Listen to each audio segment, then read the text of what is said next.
You're tuned into the first newscast devoted to the Highland Lakes area. Local team coverage on Tribune Headline News, bringing you the stories you care about now.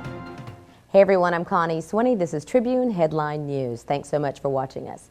Here at ThePicayuneTV, we bring you local news for the Highland Lakes. Daniel Clifton joins us first with a story about how communities join forces with law enforcement to stamp out crime.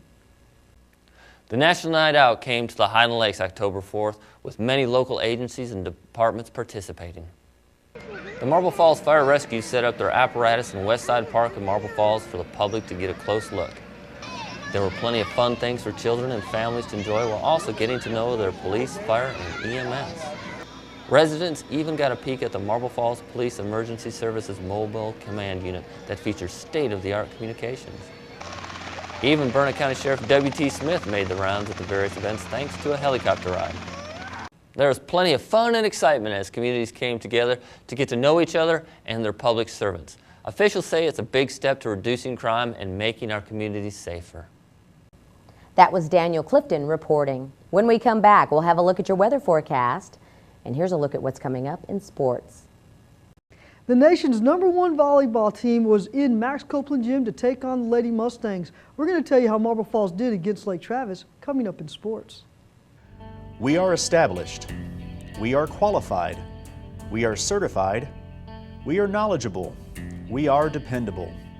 We are Ken's Heating and Air. Our people make the difference.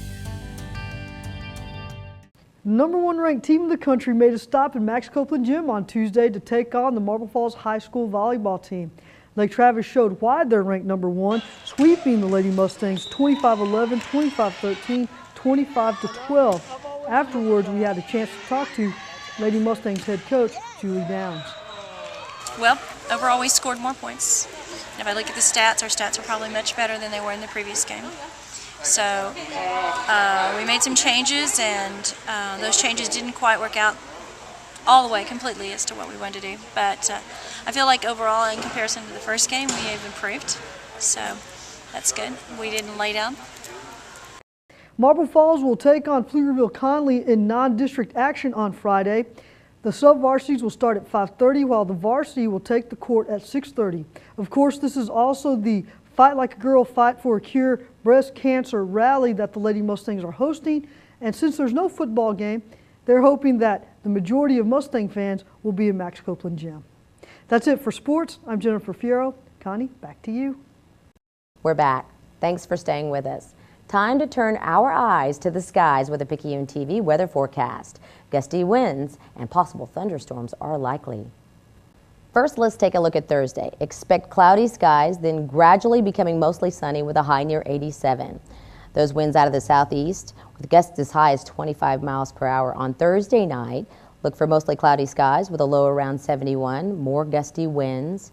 Friday looks much the same with mostly cloudy skies, a high near 89. Those winds gusting up again at 25 miles per hour.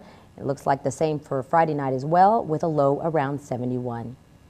As we go into the weekend, a 40% chance of showers and thunderstorms could provide us with some much needed wet weather. Highs will be in the mid-80s through Sunday, and we have the best chance of showers Saturday night and Sunday as well. We definitely welcome the possibility as the fire danger remains high and area residents are still struggling because of the drought. And finally, the Burnet School District takes aim at student test scores. Here's Raymond Whelan with the story. Hello. I'm Raymond V. Whelan. Burnet Consolidated Independent School Board officials are hoping a school improvement plan will help Burnet High School raise math scores on standardized tests during the next 2 years. It's a very detailed plan. I think it'll address the needs of those groups of students that need the extra help to get us back to the off of the academically unacceptable rating that we had. I'm very proud of our staff and administration and principals, in this case at the high school. School officials say the plan includes strategies for more teacher collaboration with parents and students. The Texas Education Agency has rated the school as academically unacceptable.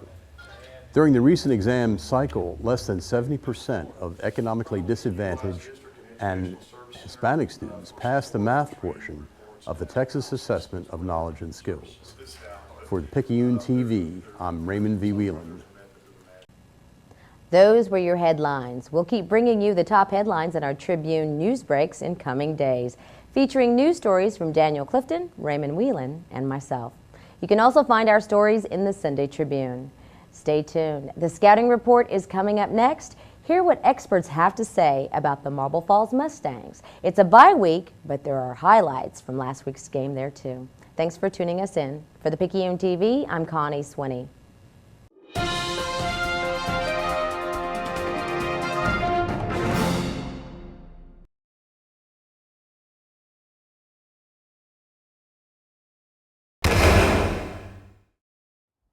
Welcome to the Tribune Scouting Report. I'm Jennifer Fierro here at Mustang Stadium, home of the Marble Falls Mustangs. The Mustangs are back in the playoff hunt thanks to a convincing 21-6 win over Leander Rouse on Friday. We're going to head inside, talk to head coach Cord Warner about that win, and then hear from our expert, Mike Savage.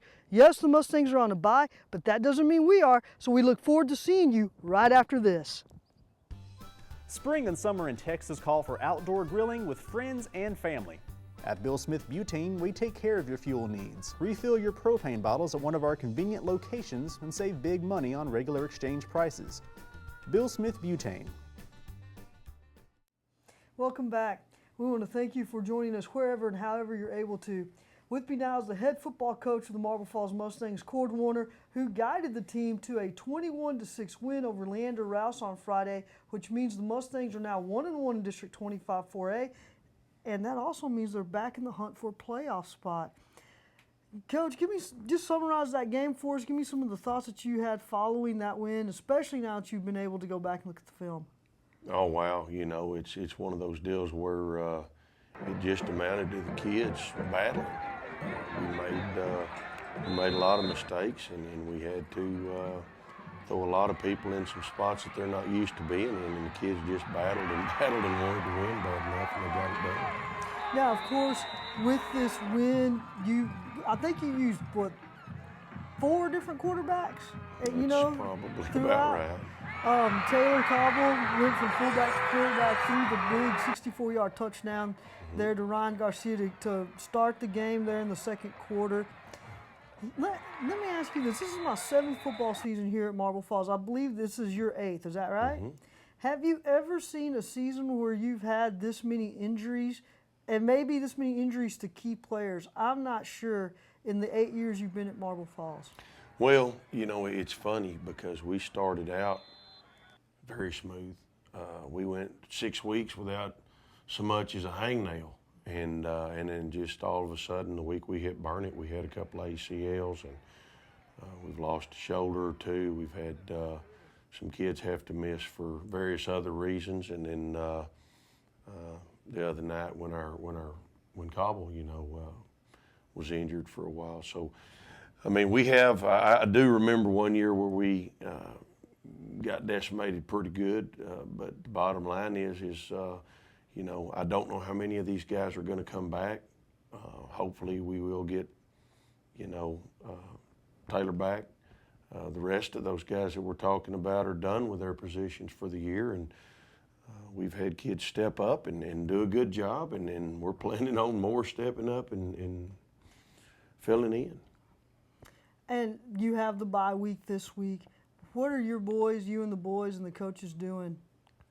Well, you know, it's one of those deals where, you know, right now we've got to get healthy. We've got to go back to some very basic stuff. We try to do that every open week anyway, just because you don't get a chance to do that a lot during the season. But it's going to be very critical for us this week to get back to some really basic processes, footwork, things like that, because we've got some guys that are plugging in some new spots. And with those plug-ins, have you been pleased with the progress that they've been making? Oh, yeah. I mean, absolutely. These guys are going to get better every week at what they do. You bet. Just looking on the schedule, it seems like everybody in the top of the district is then on the road. Where will you be Friday night? Do you know yet? Well, not exactly, no. There's a couple of games we're going to go try to watch. Okay. Cedar Park is at Rouse and Lake Travis is at Vandegrift. That to me will be very interesting. Of course, Dripping Springs will be at Vista Ridge. Any surprises on the district and the thoughts or how things have gone so far? Well, no, it's just so very competitive right now. You know, again, I think Rouse is playing better this year than, you know, very much so. I know that Vandy went to overtime with Cedar Park. Drip knocked Vandy off the other night. There's a lot of parity. I mean, it's a battle every week, so it'll be interesting. Okay, Coach. Look forward to talking to you next week as you prepare for Cedar Park High School. Enjoy your bye week, and we'll be right back. We are established. We are qualified. We are certified. We are knowledgeable. We are dependable. We are Ken's Heating and Air. Our people make the difference. Thanks for staying with us. We want to welcome to Mustang Stadium one of the guys who helped make this happen, Mike Savage, also a school board member, also the father of former standout Crockett Savage, also one of the Pop Warner coaches for the Mustangs years and years ago. Do we want to keep going with why you're qualified to give us an opinion on the 2011 Mustangs? The only qualifications I feel I have are just being a parent and a proud supporter of the Mustangs. You know, I'll be there whether they're winning or losing, and always supporting them. You know, Marble had to start the season off with the 3-game winning streak, then had the hiccup against Bernie Champion, 5 overtime loss. Then the one that I thought would devastate and derail the system, that 6-0 loss to Cedar Park Vista Ridge. Then they come back and get a big win over Leander Rouse for homecoming last week, 21-6. How big of a win really is that? I think it's huge. You know, it starts some momentum for the district. Looking back at Vista Ridge, there's a lot of things that can be said about that. You know, we found out our quarterback on Thursday afternoon wasn't going to be able to play, so I think there was probably some scrambling and trying to figure out what we were going to do for quarterback. Looking now at where we're at, I think James Fry did a great job stepping in. He showed great confidence.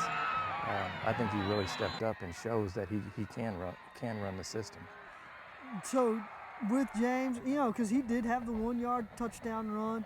He did get the chains moving. Obviously, what I thought was one of the most impressive drives was that 14-play, 7-minute drive to give Marble Falls the lead again after Rouse came back and cut it to a 7-6 deficit. In addition to that, though, James Fry was a guy that we did not see then as the backup quarterback. We saw Jay Watson coming in and Carson Bowen coming in. How surprised were you that the coaches went with James? Well, I was real surprised. You know, they did show a lot of confidence in the other guys that were on the field, but I think James showed something to them. You know, showed some confidence, and when he was throwing the ball, you could see that he knew where he was going. The ball had plenty of fire, plenty of zip, and he was getting the job done. And he does have some leadership skills. He's an older boy, and I think the other kids look up to him. What about Taylor Cobble? Do you think the Mustangs took a step back with kind of inserting him at quarterback?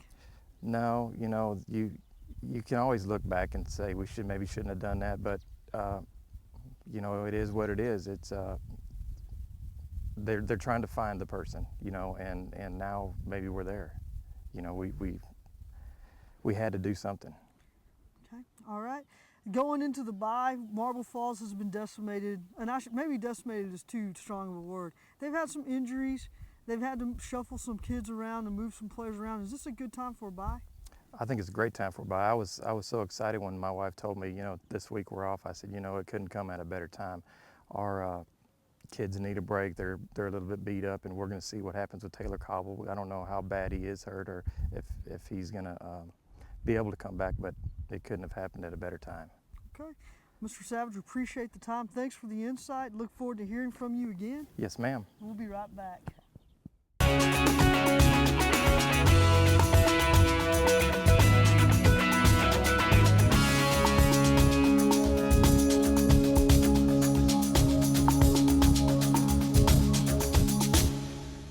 The bye has come at a good time for the Mustangs, and not because they need 2 weeks to get ready for Cedar Park High School, which is their next District 25 4A opponent. Instead, Marble Falls just needs the extra time to get healed up.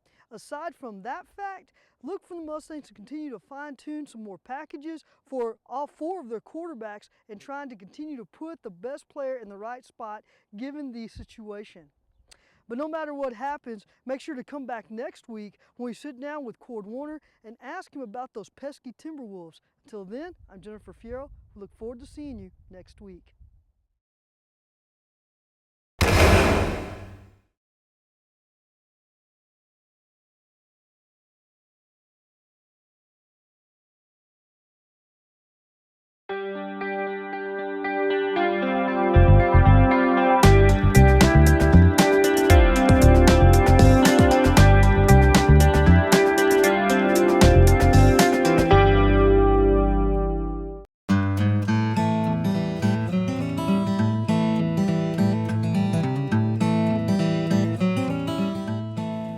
Hey there, I'm Amber Weems. You're watching the Picayune Roundup. Thanks for tuning us in.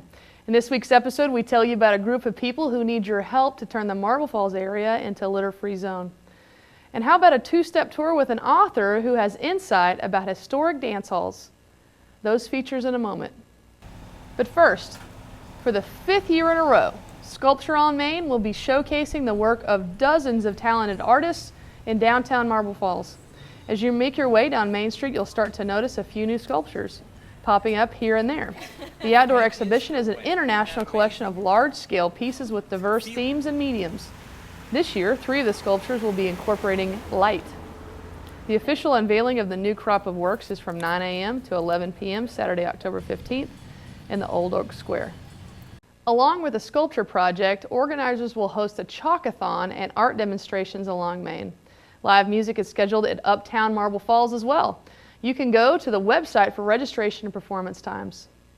In our next feature, a traveling author will share a little dance hall history with those at the Herman Brown Free Library this month. The library is kicking off a new Coffee Talk series in October. Gail Fulkins is the guest speaker. She is a musician's wife who traveled the so-called rural Texas music circuit. She will share her experiences with the owners, musicians, and two-stepping patrons who have made dance halls more than just buildings. The free program is at 1:30 p.m. Thursday, October 13th. The library is on the Burnet Square. And finally, Pet Pals is searching for volunteers to help make the Highland Lakes a litter-free zone. The low-cost spay-neuter clinic has openings on Wednesdays and Saturdays, at least one day a month. The program's clinic has set up shop in a new location, 2003 Ranch Road 1431. If you go on their website, you can click on the volunteer tab to sign up. Well, folks, that was your roundup. We bring you these features because the Picayune does good for the community. We'd like to get the word out about your upcoming events. You can give us a call or come by with your information. Thanks for watching for the Picayune TV. I'm Amber Weems.